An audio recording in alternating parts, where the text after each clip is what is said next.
Let me introduce our guest. Lots to talk about here. Author and lecturer Webster Tarpley joins us from Washington.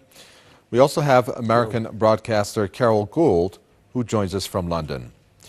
Thank you both. Let me first go to you, Carol Gould. Over 2 million people taking direct action against the government's austerity agenda, the biggest strike in 30 years. How would you evaluate this strike? It isn't the first demonstration this year. We had a demonstration on March 26th of many different groups of people, the NHS, students, and then there were very violent riots in London in August, which nobody has yet quite been able to explain. It did begin with the shooting of a young black man and shooting by the police. And that accelerated, it became big, it jumped into a giant conflagration with buildings being burnt down. It accelerated at rapid speed. This is quite different today.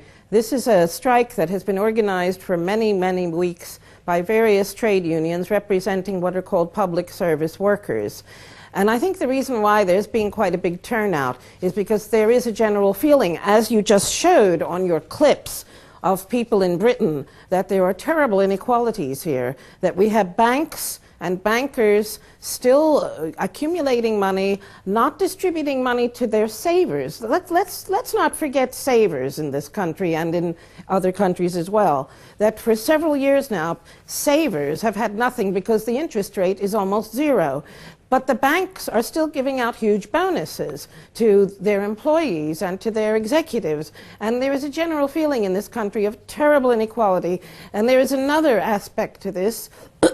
Sorry, this government keeps talking about all the unemployed people and sick people have got back to work. They've got to get back to work. Well, at the same token, every day we're hearing about chains of shops closing, businesses closing, people being made redundant. I mean, the number of public service workers that they were talking about today who will lose their jobs in the next year or two is close to 500,000. Not all of those people will go on the dole, but that's a lot of people on the welfare rolls. Sir Philip Green, who runs Topshop, the Arcadia Group, he's one of the most successful businessmen in this country, went on TV, and he very rarely gives interviews. He went on TV last week and said he may have to close 260 shops across this country. That's about 2,000 people losing their jobs. So there is a general feeling in this country, even among middle-class people, even among not necessarily liberal or left-voting people, that there is some inequality here, and that this government is trying to crack down on the general working, not just the working class, but all of the workers of the country. Well, let's look at what the reaction has been of David Cameron there, Webster Tarpley, who has branded the public sector strikes a damp squib. It's not going to change anything. We are being tested, he said, and we'll make it through. How would you evaluate this reaction? Surely, of course, the government has to respond to what has been deemed as the biggest strike in 3 decades. Well, you're dealing with a very reactionary Tory government. These people are not conservative in any way. They're right-wing radicals, and they have bet their entire political existence, including the Liberal Party, amazingly, who are part of this, on a savage, brutal austerity program. And the irony of these austerity programs, as we see again and again, is that they do not work. They do not work in their own terms. We've seen them in Greece. We've seen them in many countries. In California with Schwarzenegger. We've seen them in Germany with Brüning in 1930 to 1932. Austerity does not work because when you're in a depression, your budget cuts this year will guarantee that you'll have a bigger budget deficit in the following years. But of course, since these are reactionary Tories, they're interested in their long-term ideological commitments. They want to destroy what remains of the British social welfare state and social welfare network. But now they've had to admit that they're looking at a depression. And of course, the background reality of all of this is that we are in a world economic depression. This is a breakdown crisis. This is not simply a matter of income inequality or adjustments that we would like to make in the name of equity or fairness. This is a breakdown crisis. It's a collapse of the entire society. Will human civilization survive in the British Isles under these circumstances? And therefore, the question becomes, as we've seen again and again, it's wonderful that these unions have come out. I hear that there are some unions that have come out today that have never gone on strike, which is an astounding thing, but there it is. That's right. So it's good that they've awakened from their slumbers after all these decades. But what are they demanding? As I understand it, it's mainly demand saying we should not be cut. And of course they should not be cut. But to make that stick, you've got to explain how. Who should pay? There's a depression. Cameron and Osborne and the rest of these people say, oh, the working people, the British working people should pay the costs of this depression and the bank bailouts and the derivatives bubbles and Northern Rock and all the rest. So if you don't want that, you've got to have some alternative means. One obvious thing, the City of London is one of the greatest, maybe the greatest setter of speculative financial flows in the world. Take 1% out of that turnover, not their profits, but their turnover, their buying and selling, and use that 1%, put that right into the British Treasury. Not for the seals, not for the polar bears, not for the pelicans, but for British working people, not for global warming either, but for right now, to save human beings in the British Isles and maintain your social safety net and maintain your pension system, which is, of course, not generous. It's anything but generous. Beyond that, you've got to find credit to relaunch an economy. Right. They have the Bank of England. Well, nationalize it. Right. Well, I'd like to Nationalize. I'd like to take one of the things you said there, Webster Griffin Tarpley, and that's about the social services that basically this government is, in the long term, in a sense, wants to do away with it. And Chris Bamberry, who joins us right now, he's a political commentator in London.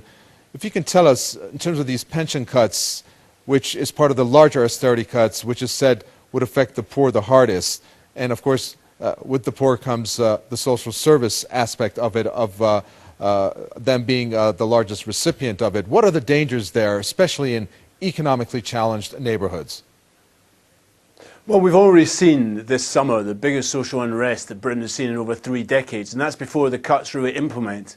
And the sort of community where I live, you're seeing really a succession of blows. People are having to pay more for housing as a result in cuts in housing benefit, which eventually help the poorer people pay the rent. They're seeing their pensions being eroded. This government says that public sector workers should accept what's happened in the private sector, where really pensions have been more or less demolished by employers. The logic to this seems to me that if they introduce slavery in the private sector, the public sector should just accept that as well. But we're seeing other attacks. Where I am, we're seeing the privatisation of key services. In the health service, which Cameron pledged to protect, in childcare, you're seeing private schools being set up. There's a whole agenda here, and it goes by the name that David Cameron gave it of the big society. Big society, small state. And your last speaker was correct. It's an extension of that Thatcherite privatisation strategy of the 1980s, which was a disaster for Britain. As anyone who's sampled British services, British transport, knows that didn't work. But they want to continue down this road because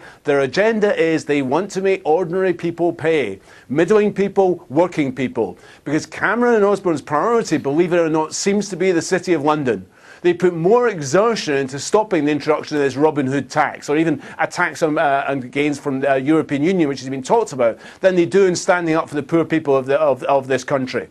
And today's demonstrations and strikes, and these really were huge. For instance, in Glasgow, in Scotland, over 20,000 people on the streets of Glasgow. And incidentally, I think Scots will be considering voting for independence in the referendum next year as a way of escaping from this austerity government. But yesterday they unveiled a further mini austerity budget. And we're going to see more of these because this crisis isn't going away. Where the Chancellor had to admit it's going to be 6 more years of austerity, no sign of economic growth, further borrowing, which we have to pay for, a further 4 years of wage cuts for public sector workers, a reduction in what the amount that's paid to working people on low wages who have children. That's going to be cut, and a further increase in the retirement age in this country. And I think why people were out in the streets today was in large part yesterday they thought another 6 years of this with no light at the end of the tunnel. Where is this country going? It's heading exactly where Greece. And if this government can't turn this economy around with austerity measures, that's the simple truth. Right. The only thing that's going to end austerity and this depression is economic growth. And by cutting, you don't get growth. You drive the economy down into the ground. And that's what happened in the 1930s. And that's what's happening in Greece and Portugal and other countries in southern Europe just now. Well, we want to try to get a perspective on this. Carol Gold, on the one hand, you talked about inequality. And I'd like for you to put these two stats in perspective for us, please, if you can. On the one hand... Well, I'm laughing yes. Sorry. Well, you can tell us what you were laughing about. Go ahead. Why don't you tell us what has tickled your fancy there? I was laughing my head off about Scotland going independent ASAP, because I think that might be a very good idea to escape austerity from the government in Westminster. More power to your arm in Scotland. But I also wanted to go way back to what your guest in the United States said much earlier on, and indeed what your guest just now said as well. When you have a depression, when you have hardship, cuts, and austerity do not work. They plunge you into a situation where you get fascism in Italy, Nazism in Germany, and extreme communism. But what happened in the United States was they were lucky enough to get Franklin Roosevelt. And what Roosevelt did was say to the banks, as soon as he came to power in 1933, I'm shutting you down, you take minute salaries, no bonuses, and I am going to create jobs. And what Roosevelt did was start the NRA, the National Relief Association, the WPA, the Works Progress Association, and the Tennessee Valley Authority, and the building of theaters and every imaginable new building across America to create jobs. And he managed to get the American economy going. He was a brilliant economist, and he was a brilliant money man. He also had excellent people around him. And he wasn't an extreme left-winger. He knew that America had to be saved or it would go communist or fascist. And he got America ready for World War II. The United States would never have been able to help the world if he hadn't got the American economy going like crazy by 1940. And that, unfortunately, we do not have leaders like that anywhere. I don't think they fall from the sky, sadly. But unfortunately, Cameron and Osborne, I'm afraid, Ian Duncan Smith, who tells people to get on a bus to get a job, I'm afraid they don't have a clue. And I used to be conservative. Well, why don't they have a clue? Why is it they don't have a clue there, Carol Gold? I mean, let me ask you this question in another way, in terms of them not having a clue. Maybe you could put this into perspective for us. Yes. On the one hand, you have 2,700 people dying every year in the UK since they are unable to adequately heat their homes. On the other hand, you have has come out in a report where pay for directors of Britain's top 100 companies to have risen 49% last year. This disparity. That's right. This disparity. Maybe Webster Tarpley, let me bring you in. We're running short of time. Tell us your reaction there between these two. Yes, it's a conservative government. 19 members of the cabinet are millionaires. Okay, let Webster Tarpley, since he started, I'll come back to you, Carol Gould. I'm sorry. Go ahead. The idea would be, of course, a New Deal for Great Britain, among other places. But the question is, how do you do this? The problem with the trade unions, of course, is that they're tied to the British Labour Party, and that's a bankrupt organization, right? Gordon Brown and now Miliband. Is Miliband going to be the new Franklin D. Roosevelt? I sincerely doubt it. So there's a whole process there. The main thing is to agitate around program, get some demands. Don't worry about personalities to begin with. Get some demands. One of the obvious ones is this Wall Street sales tax, or City of London sales tax in this case. And again, that has to go to the national treasury, not the IMF or Soros or anything like this. The other question is, you want to create jobs, you got to have a credit system. So therefore you need to nationalize your central bank, the Bank of England. There it is. Nationalized means, though, that the credit that you're going to put out, the amount of credit, the interest rates, and the approved categories of lending are determined by the Parliament. That has to go through a public debate in the two houses of Parliament.